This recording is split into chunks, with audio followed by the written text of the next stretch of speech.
What's going on, everybody? Welcome back to the channel. Today's going to be a little different. Normally I go through, a system that I pick and then I talk about it. But instead, today I'm going to respond to a comment I got yesterday about a particular system. And we'll kind of talk about it. And hopefully I can answer kind of what this guy was looking for. So this is the comment. Says, do you have any info about possible loss of cabin pressure due to the use of wing anti-ice at high altitudes? Short answer is no. I don't. I've never heard of this happening on a regular basis or at all, really. If you've ever been on the airplane and you've had this happen, let me know. Either put it in the comment or send me an email. And that would be awesome. I always like finding things out like that. But I looked through a bunch of manuals. Maintenance, ops manuals. Couldn't find anything that was specifically to this problem. Even Googled it. Tried to see maybe if there was somebody out there who just had a random story out there. And I couldn't find it. If there's an example of it, please let me know. Send it to me. I'll gladly, do the research on that too. So what that drove me to do, though, is that drove me to actually start thinking about the system itself and kind of trying to troubleshoot it without troubleshooting it. Just trying to understand what would cause a loss of cabin pressure at high altitudes when you're using the wing anti-ice. So if we think about our pressurization system, now if you've seen other videos before or you had me in class or something like that, you've seen this schematic once, twice, or 70 times probably. This is a schematic of the air conditioning system. So the air conditioning system, yes, I know it's different than the pressurization system as far as controls are concerned, but the aircraft is still getting pressurized by the air conditioning pack, so the left and right pack, right? And the packs have what's called an air cycle machine on the inside of it. And that air cycle machine is using air coming off of the engines to be able to put that air into the airplane. There is, there's things in the QRHs that reference if you're down to a single pack, now you might have pressurization problems. But there's nothing really that says if you're at high altitude and you use wing anti-ice that there's a potential of losing cabin pressure. Because, and I would say the main reason as to why you don't see that is because it's a normal thing to use wing anti-ice. It's a normal thing to use engine anti-ice. Now, here's kind of an interesting thing. And I'll ask the question. You can put the answers in the comments. I'm not going to answer it for you. Are you required, at any point, are you required to actually use wing anti-ice? It's an interesting question because there's some people, I've talked to guys with thousands upon thousands of hours in the airplane, never used wing anti-ice on a regular basis. There's some of them that barely used it at all, like twice in their entire career. Now, it doesn't mean you can't use it. I'm not saying that.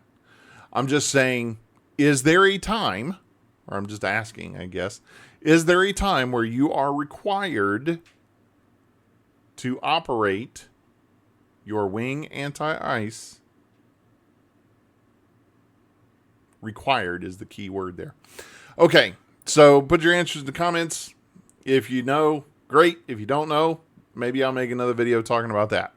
So thinking about pressurization and thinking about what would cause a loss of pressurization at high altitudes. So A couple things could be going on here. One could be your ACM is weak. Maybe you just have a weak ACM or a weak pack, and it's not able to put the air into the aircraft when the air is getting stolen for the anti-ice. So it can't take the air that it gets and still give you enough pressurization to be able to hold cabin pressure at a certain thing. Maybe your cabin pressure was set too low. Maybe. I don't know. Maybe you had it set at 5,000 instead of 8,000. Maybe that's the thing. I can't imagine why that would make it, though, to where it would lose cabin pressure. So you can tell that I've got wheels turning while I'm talking about this, because it's a complicated question when there's not a specific answer to it. Because there's a couple different things that we have going on. One, if we're losing pressure at high altitudes, okay, that means generally there's air escaping somewhere that shouldn't be escaping. In the case of using the wing anti-ice, you're sending air out to the wing that normally wouldn't be going there. So the air that the pack is expecting to get would be less. So maybe that was an issue. Because if we look here, so this is the pneumatic distribution system. So this is the air coming off of the engine and then coming into the system. And then if we're looking here, this is our pneumatic panel before we get into the pack controllers. And your air is coming off your engine here. It's going through what's called an HPSOV, or a high pressure shutoff valve. Goes through this pre-cooler or fan intercooler, whatever you want to call it. It goes through here, through the bleed air valve. And then it goes through miscellaneous loads here. This could be head pressure on the pneumatic, or pneumatic head pressure on the hydraulic systems. So on the accumulators, that helps prevent foaming of the hydraulic fluid. So you have head pressure that goes on there. You've got your ADP that, requires air. And then after it does that, you can see that it comes up through here, and then it goes to your anti-ice. So depending on whether or not you have it selected on or not will depend on whether or not that air goes to your anti-ice.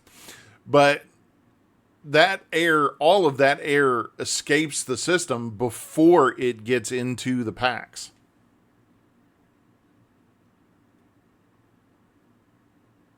So one potential issue could be that there's air escaping it somewhere it shouldn't be. Because there's a lot of ductwork, obviously, that goes out for the engine and the wing anti-ice. So if there's a hole somewhere and there's more air going out that direction than there should be, maybe that's causing your issue. But I don't know necessarily why it would be at high altitude versus any other altitude. If you're at 10,000 feet versus 30,000 feet, if air's escaping it, air's escaping it. Doesn't really matter. But this is a different look. This is the engine anti-ice. So, as I said before, the air comes off, goes through the high pressure shutoff valve, through a pre-cooler, and then it would continue into the rest of the system through the pressure regulating shutoff valve, or PRSOV. But if you have the engine inlet thermal anti-ice valve, so meaning you've turned on the engine anti-ice, and this is open, obviously it would pull that air through here and it would put it into the cowling to, anti-ice the cowl. So again, that air is coming off of it before it's getting into the actual pressurization system. So again, if you're keeping pressure at 25,000 feet or 20,000 feet, it should still hold pressure at 30,000 feet or 35,000 feet, in just kind of the way I'm thinking.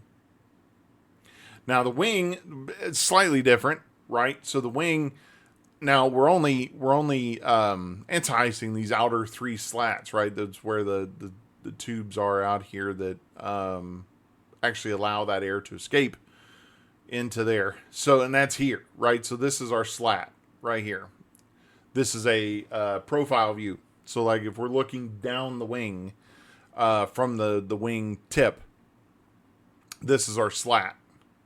And here's that tube there on the inside. And air is escaping out of that tube and it's blowing around inside of that leading edge. And then it escapes out the air exhaust here at the bottom. And that's how when you're doing your walk around, that's something you're supposed to be checking, is you've got all those little holes on the bottom side of the slats, and you're supposed to make sure that there's no damage. There's nothing, there's not a bird building a nest or something in there, because you don't want them blocked up. But the thing is the air is escaping out there anyway. It's not like that air runs out there, anti-ices, and then comes back into the system for some reason. Once that air's out, it's gone. So I'm not entirely sure how that could affect the pressurization, other than there being a leak somewhere and more air is going out than what should be. If that makes sense. I'm just trying to put together why that would happen. And I don't have a yes/no answer. I don't have a definite answer for you. I'm just going through the system itself and trying to figure out why that would happen. So if anybody has any better ideas, if anybody has better knowledge than what I just gave, please let me know in the comments, because I'm kind of at a loss with this one. There's nothing that makes sense to me that would say if I would go to high altitude and turn on my wing anti-ice, I'm going to lose cabin pressure. There's just nothing that makes sense to me, other than there being something wrong in the anti-ice system that would cause that issue, right?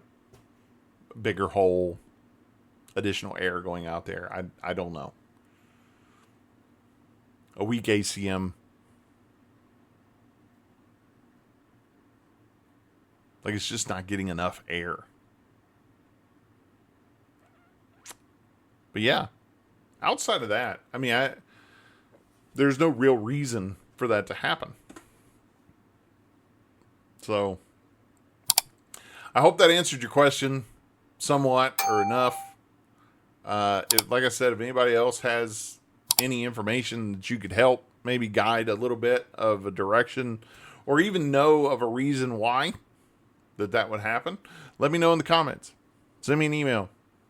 Let's talk about it, because that's an interesting question. Something to keep an eye on, I guess. I mean, it's just one of those things. All right, as always, guys, if you could like, share, subscribe, hit the notification bell. That way you know when I'm putting out videos, and anytime it comes up. This will be the 94th video on the channel. I want to do something, I don't want to say special, but I want to do something kind of cool for the 100th video. If you got an idea, go ahead and give it to me in the comments, or send me an email for what a good idea would be for the 100th video. And outside of that, man, I will see you guys on the next one.